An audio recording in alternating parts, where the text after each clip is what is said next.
Alright, episode 4 of Doki Doki.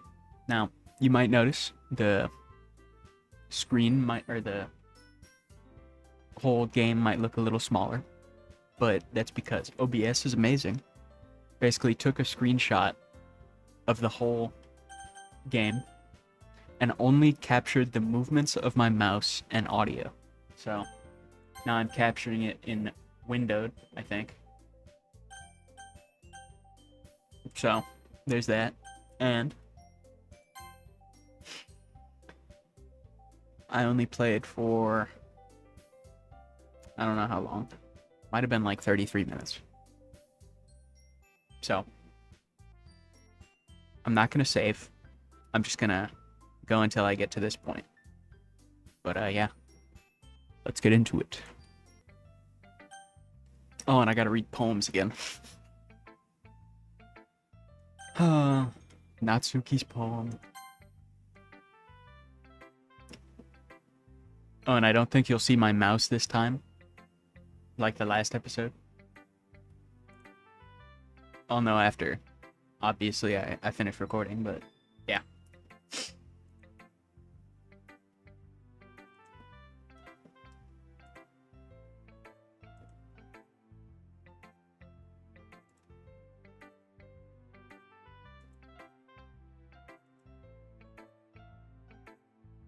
Yeah, it was a compliment, probably.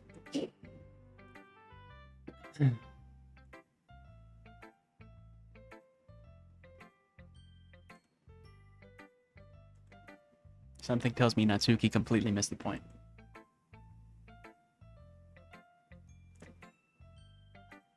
Reminds her of Sayori's poem. Same brain.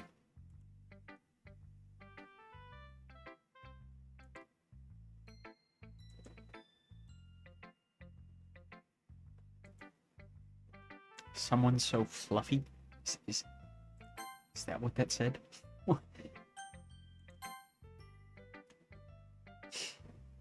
Also, calling me dead weight is crazy. Extremely unnecessary.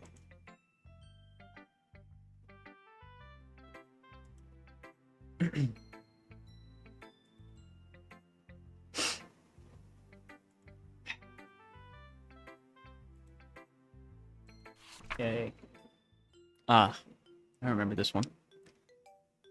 Amy likes spiders. You know what I heard about Amy? Amy likes spiders. Icky, wriggly, hairy, ugly spiders. That's why I'm not friends with her.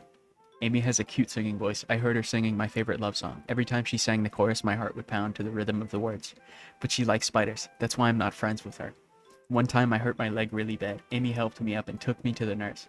I tried not to let her touch me. She likes spiders, so her hands are probably gross. That's why I'm not friends with her. Amy has a lot of friends. I always see her talking to people. She probably talks about spiders. What if her friends start to like spiders too? That's why I'm not friends with her. It doesn't matter if she has other hobbies. It doesn't matter if she keeps it private. It doesn't matter if it doesn't hurt anyone. It's gross. She's gross. The world is better off without spider lovers. And I'm gonna tell everyone. Crazy. Hating spiders is valid. I hate them.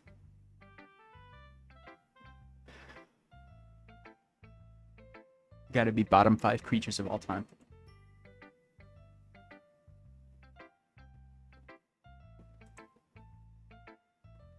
Actually, probably not bottom 5. It might be a little higher than that.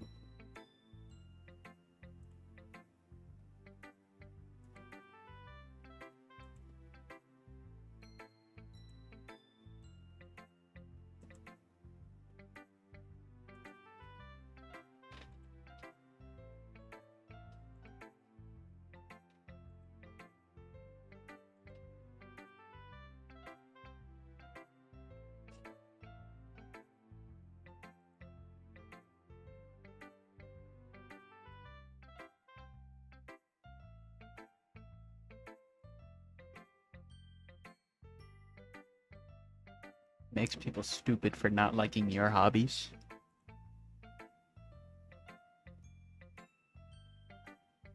I mean, I guess. Unless I just completely misread that.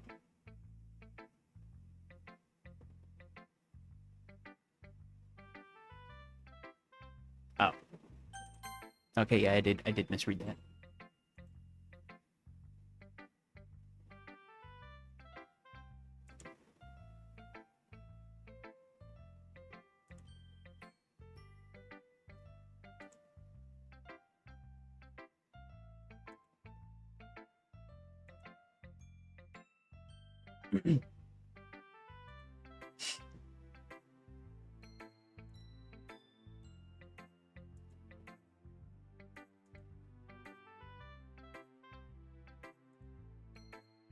All right, Yuri's poem next.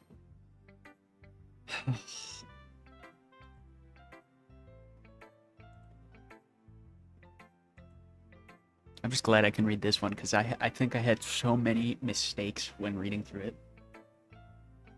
It's crazy.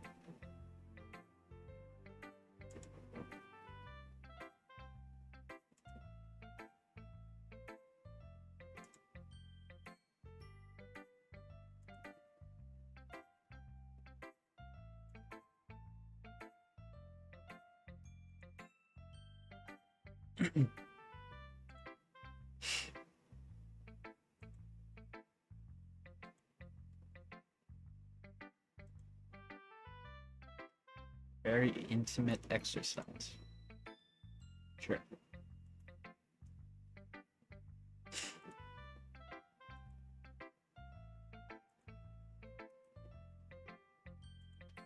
Yuri nods and timidly hands me her poem.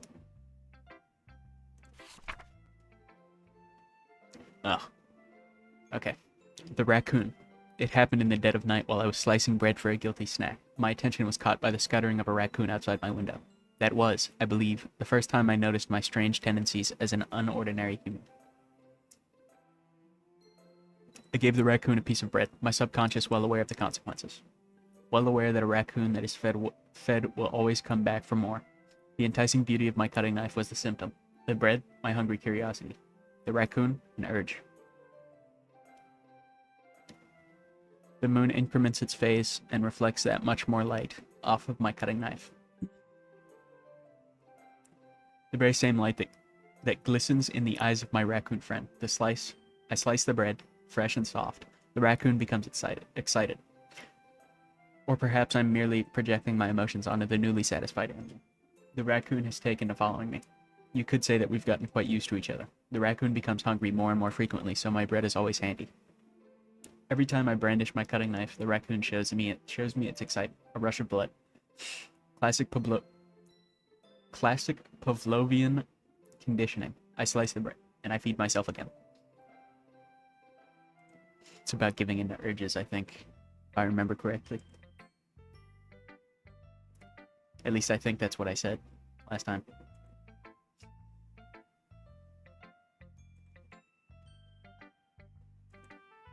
I don't know if it's my fault, but I can't begin to imagine what this poem is about.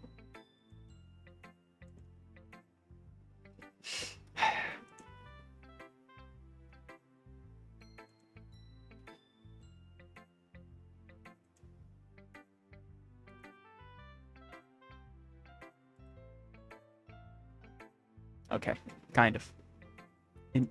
Indulge in my more unusual hobbies.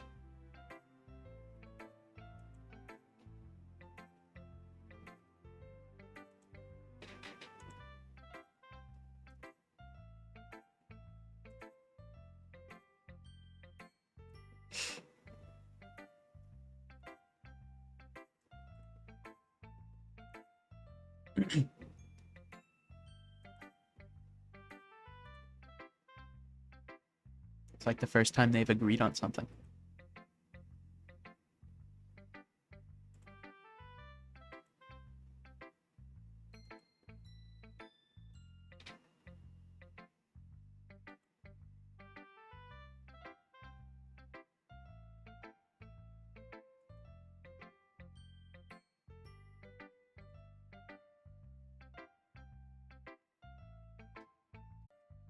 Sorry for the sudden cut. I had to go do something. But I'm back.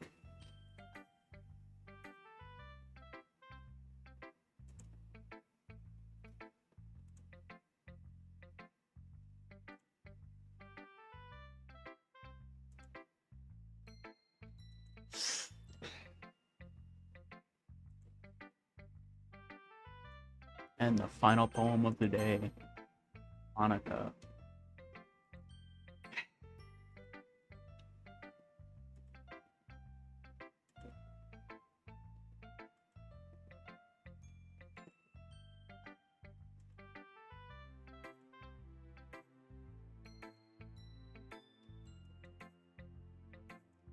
I give my poem to Monica.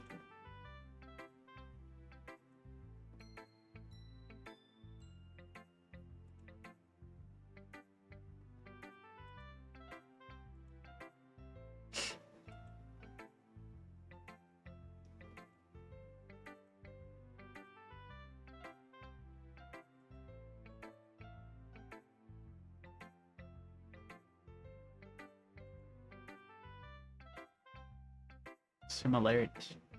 The way she talks about me.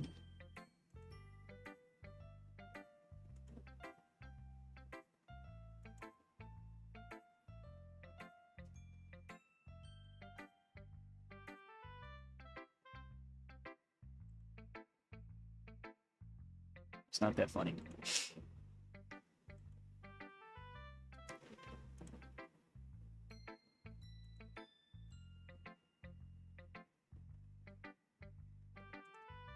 Oh yeah, I forgot her poem was kind of sad last episode.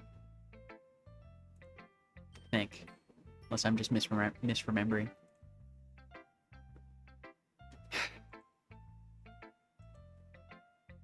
Now, if I remember correctly, her poem was kind of weird. Yeah.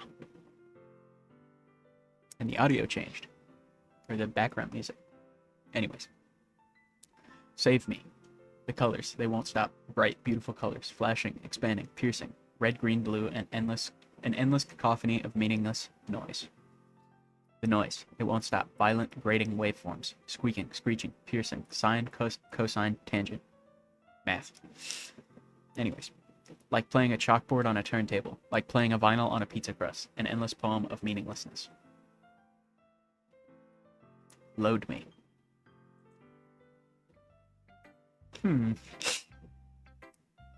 Very weird.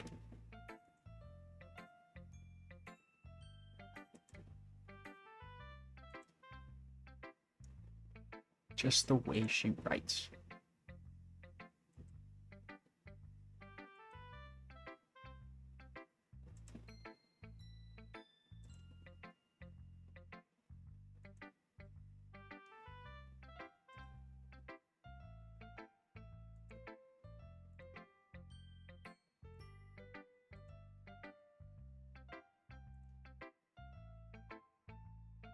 Can be as abstract as a physical expression of a feeling.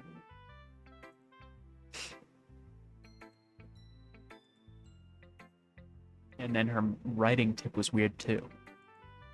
Sometimes you'll find yourself facing a difficult decision. When that happens, don't forget to save your game. You'll never know when you might change your mind. Or when something unexpected may happen. Wait, is this tip even about writing? What am I even talking about? She's insane.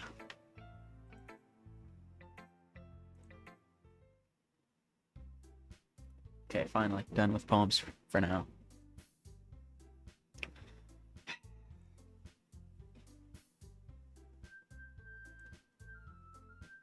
The festival, yeah.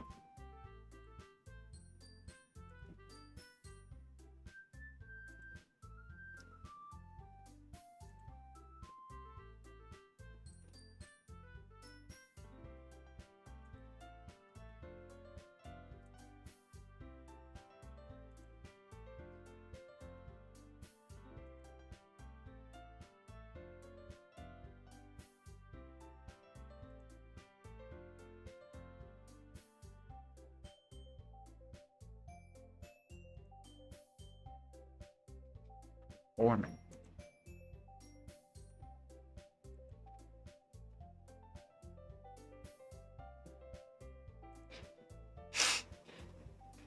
Poetry performance.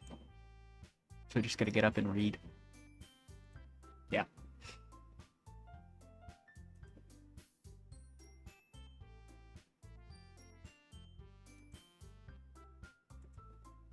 Sayori, who's been coloring a poster, holds it up for us to see.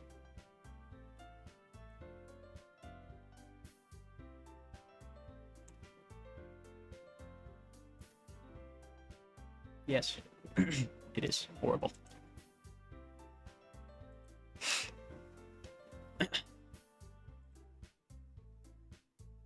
I didn't sign up for the whole club to begin with, but here I am.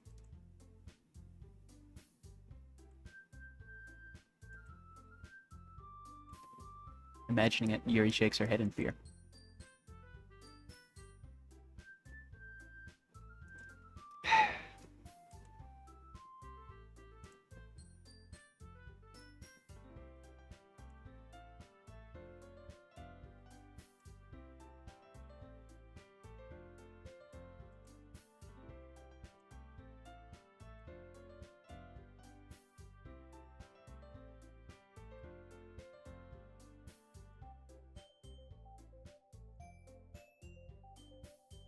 I don't know about that.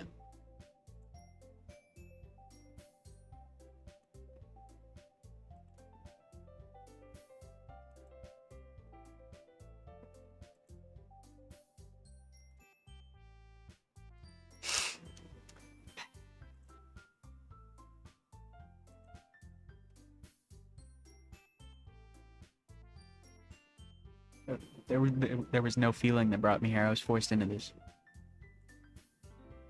No. We? Who is we?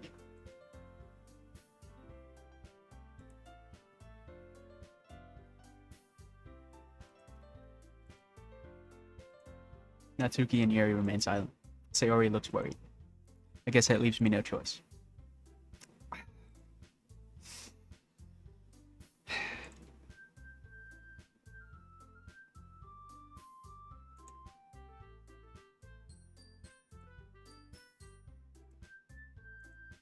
It looks like Natsuki doesn't have any arguments left.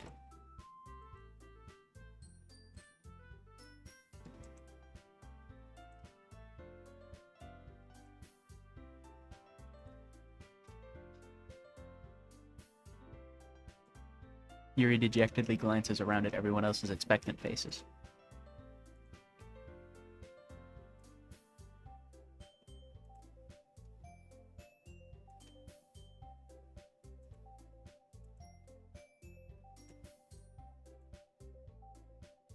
The main event.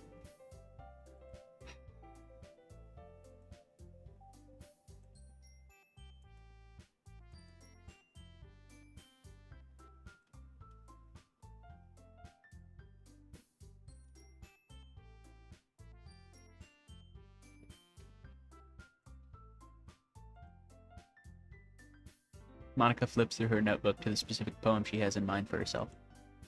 She then stands behind the podium. The way they fly. Monica begins reciting her poem. Her clear, confident voice fills the room. More than that, her inflection is pristine. She knows exactly how to apply emotion behind each line she recites, bringing the words to life. Is this something she's done before, or is she simply a natural? I glance around me. Everyone has their eyes on Monica. Sayori looks amazed. Yuri has an intense expression on her face that I don't understand. Finally, Monica finishes the recitation. The four of us applaud. Monica takes a breath and smiles.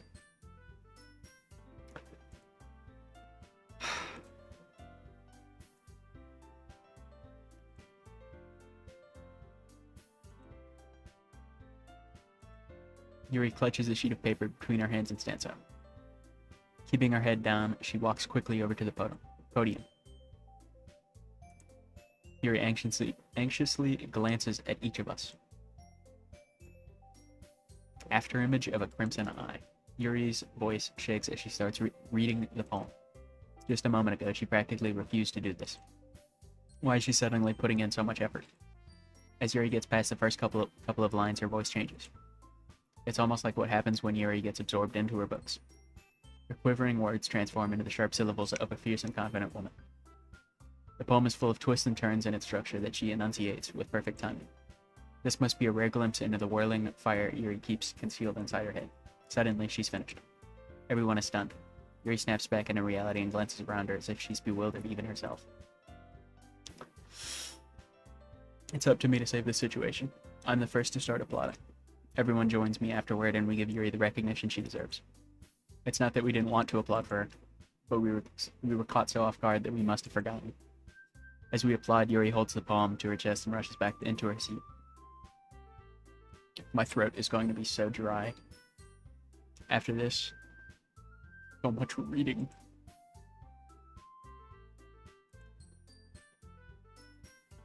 Looks like Yuri is down for the count. I'm so glad I decided not to read every single line and just the inner monologue. Sayori hops out of her chair, or, well, not inner monologue, but, like, stage directions, I guess. Sayori hops out of her chair and cheerfully walks to the podium. My meadow?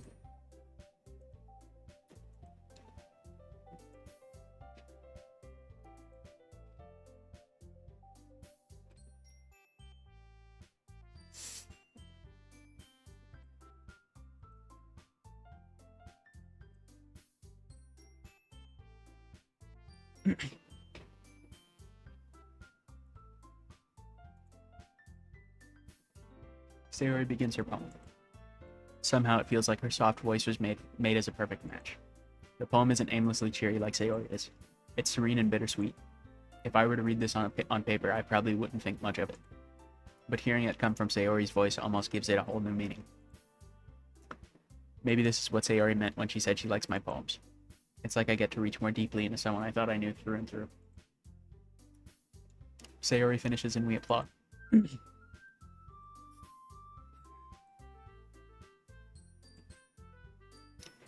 What do you mean even I liked it? I'm pretty sure I applauded for every single one.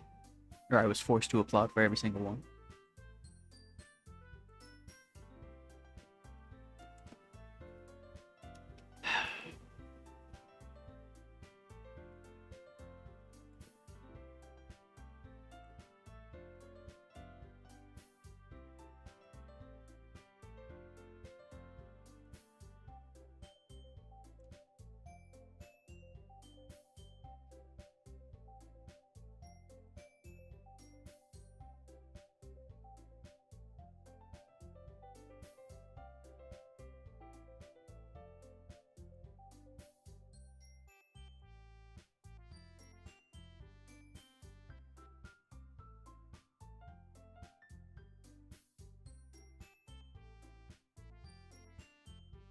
It's pretty messed up. I think I'm gonna be that bad.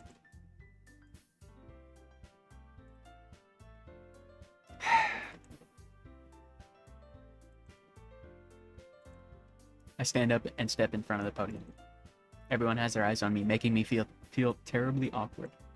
I recite my poem. Since I'm not exactly confident in my own writing, it's hard to put energy into it. Despite that, once I finish, I receive applause anyways.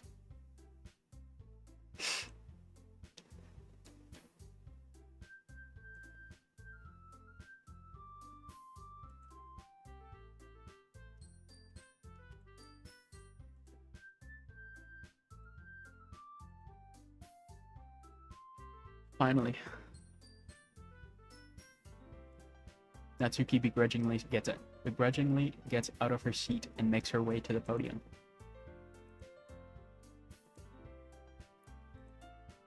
Yeah, I think you're supposed to look at the person presenting. That's how that works. Jump. Natsuki takes a breath. When she starts reciting the poem, her sour attitude disappears a little. While she's still a little unenthused, her poem has a rhythm and rhyme to it. It's Natsuki's trademark style, and it works surprisingly well when spoken aloud. The words feel like they bounce up and down as if giving life to the poem. Natsuki finishes and everyone applauds. She huffs back to her seat.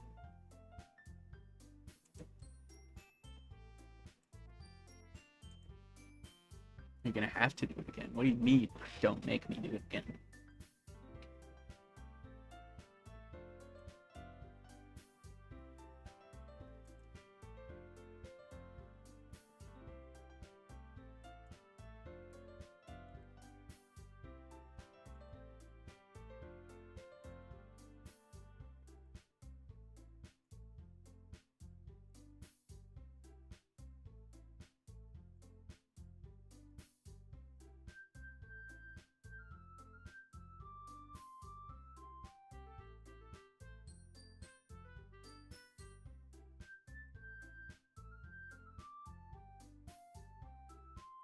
Hmm. Yeah, putting in all this effort for a club I was forced to join.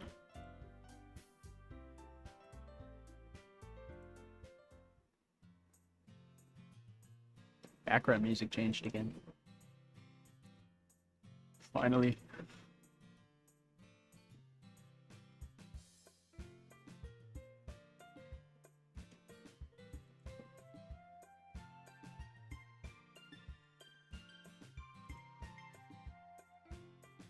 I stand up. There's no way I'll be able to find the same enthusiasm as Sayori and Monica, but I'll do my best to get through it. If it's for the sake of the club and impressing Monica, I'll have to do my best. Oh my god.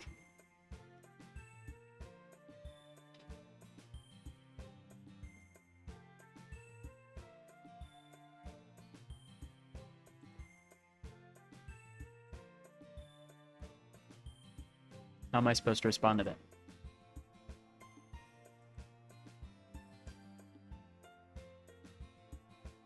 I walk home with Sayori once more. Even though it's only been a few days, a lot of things have already changed. But today, Sayori is being a little quieter than usual on the way home.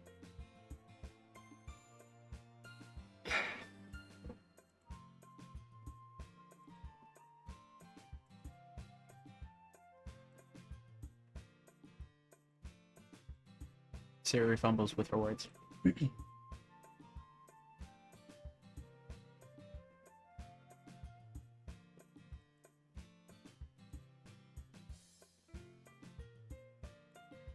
Well, I don't remember if it was mentioned, but or if it even was mentioned to begin with, but isn't Sayori isn't walking with her on the way to my house? I think. So what? It just seems out of the way. So yeah. Seems like the obvious choice. Unless it's just like nowhere near my house.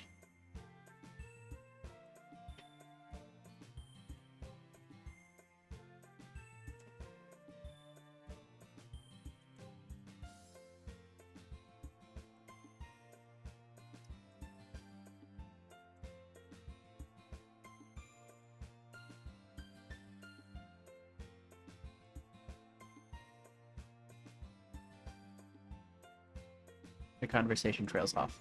It's kind of a weird thing for Sayori to care so much about, but I want to respect her and keep her happy too. Then again, the festival is only a few days away. Who knows what will happen in that time? Oh, I get to pick more words. I don't remember if I said I was going to save or not, but I think I'll just save. And I'm just going to pick random words. Because I think depending on whoever jumps the most, like based on word choice, or I don't know if I mentioned that last episode or if I mentioned it in the failed recording, but different words, like they're more towards one of these characters' likings. And I think the dialogue changes depending on who jumps more, so I'm going to just pick randomly. Just basically whatever word I see first. So sticky, canny, determination, universe, unrequited, sensation, lipstick, crimson, email, misfortune, horror, hope, defeat, pink, incongruent. I don't even know what I saw first. Entropy, marshmallow, vacation, raindrops. And then for this one, destiny. Okay.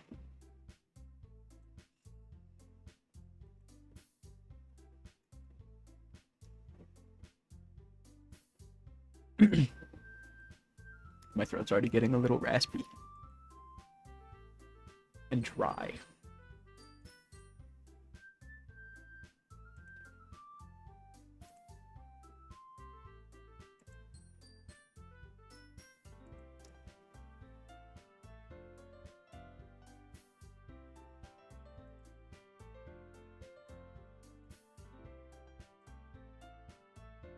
Wasn't she just like in a worse mood just yesterday?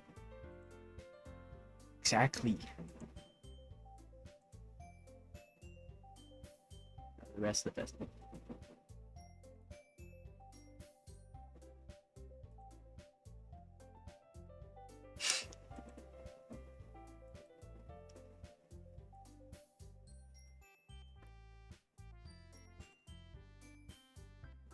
What's that supposed to mean? You of all people.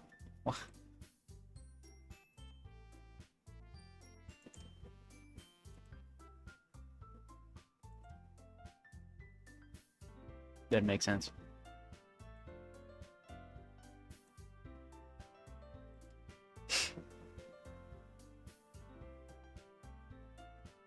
Yeah, it makes no sense.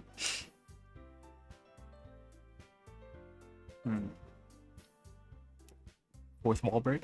Fourth wall? She's breaking the fourth wall?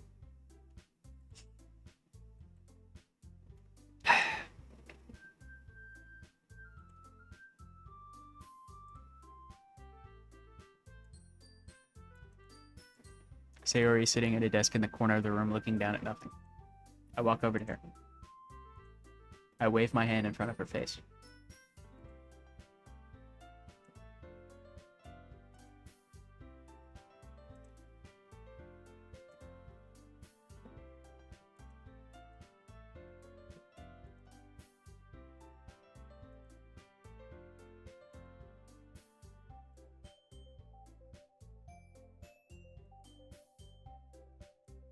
Sayori shows me a big smile.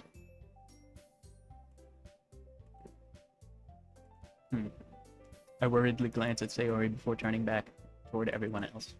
But the conversation is already dispersed, with everyone back at their usual activities. Maybe I should ask Monica if she's noticed anything about Sayori recently. Since they've been preparing for the festival, they must be spending a lot of time together. I timidly approach Monica, who is shuffling through some papers at her desk.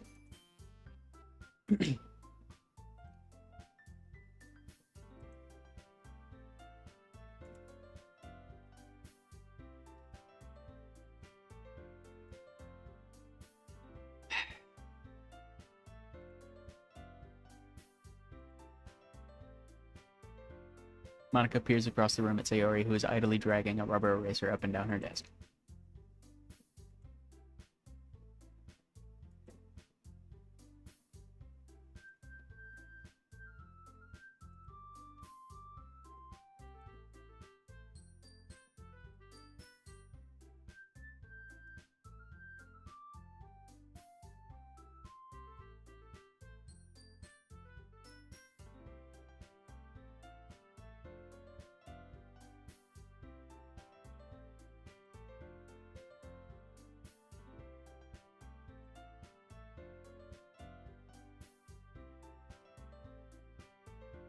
Person of interest.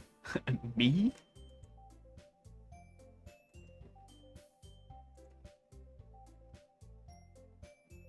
Nah.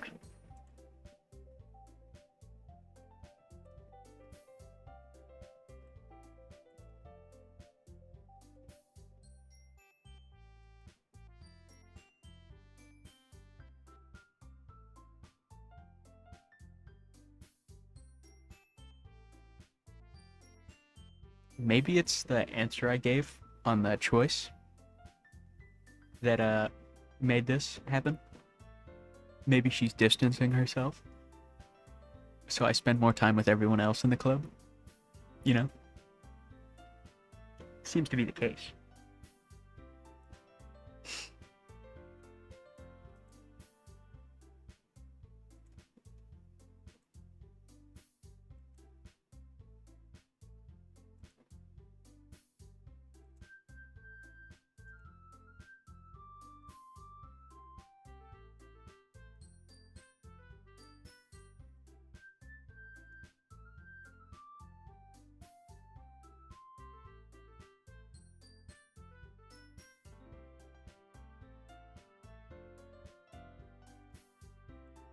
Monica smiles meaningfully. I know she said to forget about it, but I already know that I won't be able to get her words out of my head. Monica stands up from her desk and walks across the room to where Sayori is sitting.